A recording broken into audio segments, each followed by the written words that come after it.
कुछ ही घंटे बाद यानी 8 अक्टूबर को हरियाणा में वोटों की गिनती होनी है और पता चल जाएगा किसकी सरकार बनेगी।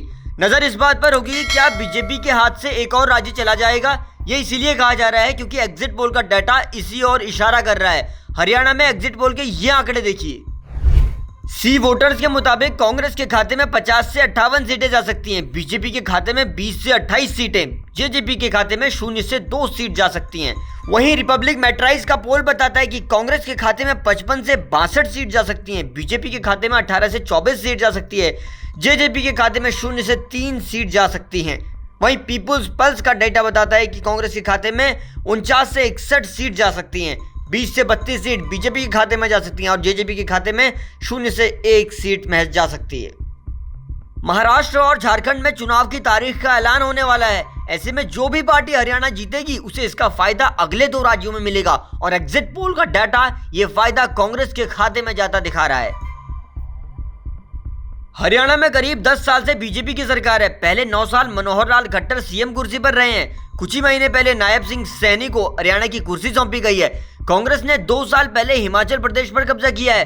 फिर समाजवादी पार्टी के साथ मिलकर उत्तर प्रदेश में बीजेपी को जबरदस्त नुकसान पहुंचाया है। दिल्ली और पंजाब में आम आदमी पार्टी की सरकार है। हिंदी पट्टी के राज्यों में बीजेपी का गिरता ग्राफ पार्टी के लिए खतरे की घंटी जैसा है। हरियाणा में बीजेपी अपने हार के कारण जानती है। पहला, 3 कृषि कानूनों के खिलाफ किसानों का आंदोलन, जिसकी वजह से जाट वोट बीजेपी से छिटकता दिखा है।